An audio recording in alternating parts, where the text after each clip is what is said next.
Dali rin sila pabalikon, basta sa buwagan. Hello guys! Andito pala kami sa simbahan, birthday kasi ng asawa ko kaya bumisita kami sandali. Pagkatapos naming magdasal ay kumuha sa aming atensyon ang mga kalapati na nagsisiliparan sa harap ng simbahan. Kaya pinuntahan na namin para mas makita namin ng malapitan. Kita nyo naman, enjoy na enjoy kami lalo na si bunso namin, at ayan na. Halos napasayaw na siya sa tuwa. Ginawa na niyang kalaro ang mga kalapati. Gusto na niyang makipaghabulan. Ang dami talaga nila, sobrang nakakaaliw.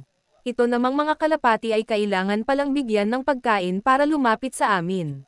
Habang kumakain na sila ay unti-unti namang lumalapit ang iba, sobrang nakakatuwa silang tingnan na nagsisiliparan. Di mo na mabilang dahil sa dami nila pero kitang-kita naman na konti lang ang mga puting kalapati. Sabi naman ng isang lalaki na nakausap namin, ang mga puti daw ay yung mga pinakawalan tuwing may kasal. Nagkataon naman na may ikinakasal sa simbahan habang nandoon kami. Tuwang-tuwa naman si asawa at ang mga bata habang nagpapakain sa mga kalapati. Hindi talaga nila tinigilan hanggat di naubos ang pagkain.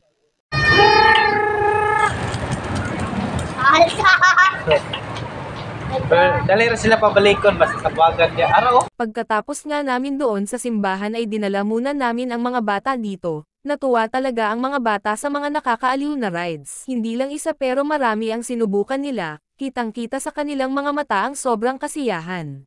Pumunta na kami sa itaas pagkatapos maglaro ang mga bata, meron kasi kaming hinahanap at gustong bilhin. Umiikot-ikot muna kami pero di namin nakita ang aming hinahanap kaya nagdesisyon na kami na pumunta na lang sa mall. Pero bago kami pumasok sa loob, ay nagreklamo ang mga bata na gutom na daw sila, kaya habang naghihintay sa order ay nagpictorial muna kami.